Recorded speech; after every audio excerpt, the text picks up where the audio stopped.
I wanted to go ahead and give another lecture for this week on, I originally called this isolation, and then I realized most of my slides were about transformers.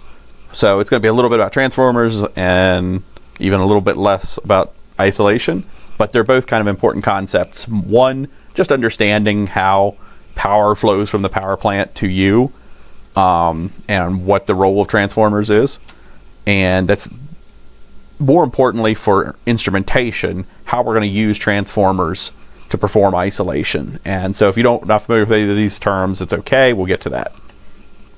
So all a transformer is two inductors that are really close together. And the idea is, and let's see if I can draw here. Hey, I can. Got one inductor. And we know from physics that if we have a current flowing through a wire, we're inducing a magnetic field. And by having this nice coil here, we're inducing a pretty good magnetic field. And we use this for solenoids, and I talked about this a couple weeks ago. Now suppose instead I put another coil. Well, that coil's a lot better. I need to take like art lessons or something. Suppose instead we have another coil right here. Well, we also know that if we have a magnetic field, a changing magnetic field, we can induce a current. And so if we have this current flowing around this way, we induce a current this way. And so basically we have this current flowing, and because of the magnetic field it's generating, we're inducing a current over here, and the current flows in the opposite direction, just the way the physics works out. And what's really important about this is no electron flows from one inductor to another. So all these electrons stay over here, and all these stay over here. So what we've got is a way to separate. We can make, this coil can make things happen over here without actually transferring an electron over. So schematically, you'll see something like this.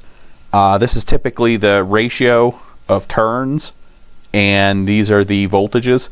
Notice these are AC voltages. If you remember way back when we talked about inductors, the current flow through them and everything involves a change in, or you need a change in current to induce that magnetic field. It's not just a constant current, or not a constant DC current, I should say, but you need a change in current. So you need something that's either a step change, like what happens when you turn your car key to the start position, and you basically go from 0 volts to 12 volts across your starter solenoid. Or you need something sinusoidal. Basically, you need to have something that's changing current to induce that magnetic field. So why that's important is transformers are not for DC circuits. They're for AC circuits and things where, like I say, where you've got current changing directions. So anyway, so I mentioned that this ratio here can be used to either step up the voltage or step up the current, depending on the circumstance. But if we step up the voltage, we have to step down the current. We're not producing new power here. If we step up the voltage, the current goes down. If we step up the current, the voltage comes down. And we can tailor that based on this ratio of turns. So that's what they're trying to show with this diagram that I stole from electroschematics.com, whoever they are. And I just threw in a couple examples of real transformers. Like you might find this in electronics that you have around your house, something like this. Inside of here, and actually probably the way this is wired, they probably have one coil. Looking at this from the top, probably one coil like that, and another coil like that. And then they probably have an iron bar in the middle. And the iron bar just helps increase the magnetic field and make it so that you can use a smaller package. And so, this is something you might see in electronics. This is a couple little screw holes to hold it in against the chassis. And let's see. And this is more like something you would find at a power substation. And so obviously a lot bigger. A lot of times they have an oil drum for that they run oil through them, to circulate oil through them to keep them cool. So I'll talk more about power here in a minute. Oh, like the next slide. How about that? Now these are stupid drawings of transformers. This is like R2D2 meets a trash can. But anyway, it doesn't matter. Pretend these are nice transformers like these guys. So why I bring this up, why I mention this, is just to demonstrate stepping up and stepping down the voltage. And if we think back, there's an equation that says our power loss is related to the current. And it's a squared relationship. And so the deal with that is, if we have 12 kilovolts coming out of the power plant, we step up the voltage, because if you remember, stepping up the voltage steps down the current. So we step it up from 12 kilovolts to 400 kilovolts and go across these high voltage transmission lines. And the deal with that is, because we step down the current, we're minimizing this power loss. Because, you know, this square term, we put a smaller current in there and we just lose less power due to heat. Then, you know, it transmits long distances this way and we lose less of it due to heat. And we get to our R2D2 trash can transformer here. And we step down the voltage and step up the current to maybe 13 kilovolts. And these numbers are probably approximate. It's probably going to depend where you are. But bottom line is, it steps down the voltage to something a little more reasonable. The reason being, so we step down the voltage, steps up the current. We have a lot more loss along these guys, but the idea is we don't have to suspend them as high. These come down when people crash their cars into them, stuff like that. And anyway, I'll get back to that in a minute. Then to actually use power at your house, there's another transformer here that steps down the voltage even more, steps up the current, and we get 240 volt service to the house. And you may wonder, well, what's 240? When it gets to your house, you have a 240 volt three-phase line. I'm not going to get into this too much, but the bottom line is you've got basically three legs here, and at any given moment between two of them is 240 volts. So maybe one phase is like that, and another one's out of phase. Anyway, I'm not going to get into this. This is more than you need for this. Bottom line is, between two of them you can get 120 volts, and the other one you can get 240 volts. And really all you need to know is your stuff like your dryer and your oven, and if you have an electric heater, it probably runs on 240, and your wall outlets are all 120. Whatever. This is kind of a neat dilemma, though. The higher your voltage, the more likely you are to get something arcing. So that's why these poles are up higher, because you don't want it arcing to a tree or something like that. And that's also why we step down the voltage when we get close to a town and use these types of poles, so that, you know, the power doesn't just arc to a passing truck or something that comes too close to them. And for what it's worth, to repair these, this is going to be a great drawing, I can tell. They send out, it's not a flying fish, it's supposed to be a helicopter, never mind. They send out a helicopter to go mess with these.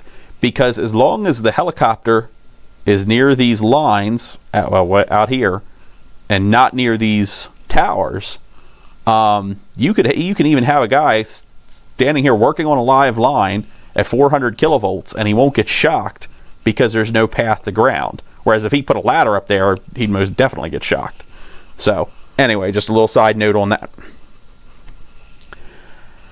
Why do I even bring up transformers? You guys aren't interested in becoming power engineers, more likely, though you could work at a power plant. That would be an appropriate job for a chemical engineer. There's plenty of processes to deal with. But more importantly, in an instrumentation class, we're going to take advantage of the fact that no electron is transferred from one coil to another. And so we can actually use an isolation transformer, which is just a special type of transformer.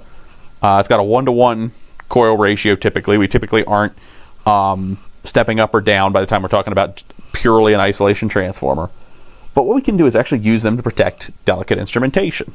So what do I mean by all this? Suppose I've got some really, maybe I'm doing strain measurements on a bridge. This is my data acquisition equipment. Maybe it's $20,000. And maybe I got some long wires out here to some sensors out here on the bridge. If I just connected these directly to my data acquisition equipment, and whether or not, we'd probably want them to be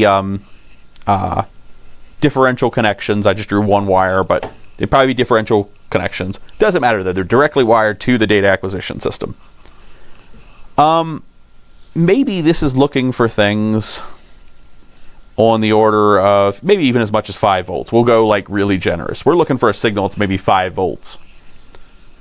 So these things are hanging out on this bridge, and then the bridge gets struck by lightning. Millions of volts. All of a sudden I have this big signal coming down here. This thing's listening for 5 volts. It gets millions of volts. We let all the magic smoke come out of here, and we're out $20,000. And maybe these sensors are $20 a piece out here. So we're out those two, but who cares? It's $20,000 over here. Instead, let's do the same system, only a little smarter. There's our $20,000 data acquisition system. And I'm just going to draw one channel. But instead, I'm going to put, this is just one channel. This is our isolation transform, or this is our $20 sensor out here. And what I've put in here is our isolation transformer. And it's not for stepping up or stepping down the voltage so much as it is no electron is transferring between this sensor loop over here and our data acquisition loop. And so what happens is just the nature of inductors, and we'll talk about this one of these lectures. I'm going to talk about signal processing, and I'll talk about filters and amplifiers. We'll do a bunch of different things with that, so just go with this for now. If this is the amplitude of a signal, we'll say, and this is frequency, so basically how fast is it switching directions. As it turns out, inductors will transfer most of the energy at low frequencies, and then it tails off, and basically you transfer less and less of that signal as the frequency goes up. And you could think of it as a low pass filter. What I mean by that is if you have a signal that's switching directions slowly, and where this cutoff point is, we'll talk about next week, or I forget if it's next week or the week after, it doesn't matter. Where this transfer point is, we'll talk about later. But the bottom line is lower frequencies get sent through and higher frequencies get blocked. And so if we think about how quickly lightning happens, even though it's just, we've actually learned it's a lot of really quick pulses, but even so, it shows up as basically this big fat step change. And what ends up happening is that looks like a high frequency signal. So that high frequency signal, if that lightning bolt hitting, gets filtered out by this. So very little of that millions of volts gets transferred back into our system. And since no electron jumps from here to here, we're in pretty good shape. So what ends up happening is this part all gets cooked, but we save this part. And you know, this is a real simple example with lightning. When I was working at Emertech, same scenario, only as it turns out, when you set off an explosive, you build this like cloud around the explosive when it first detonates, of ionized gas. And one of the problems that we had with this was I was using electric heaters. So I had an electric heater that was setting off the explosive. Then I had my sensors. I'll put a heater. So when this explosive goes off, all of a sudden I had what ended up being 220 volts through this ionized cloud could conduct back into my data acquisition system. Except that I had isolation transformers in place, so I didn't damage the system at every test, which was good. So it comes up in a lot of different ways. It can be things like you have this for any sort of emergency.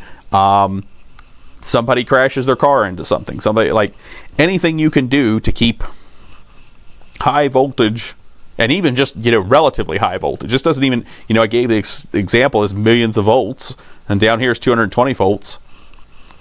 You wouldn't want 50 volts coming back into the system. So you can build these little, and get these, and some of these data acquisition units have this built in. So that's just something you'll want to look for. But it's basically a way to protect your data acquisition system, your data, your computer, all this stuff from some unusual voltage surge. So that's why we have this. So that's what I have. I hope you enjoyed, and I can talk more about power electronics sometime if you want, but for now, that's what I wanted to talk about.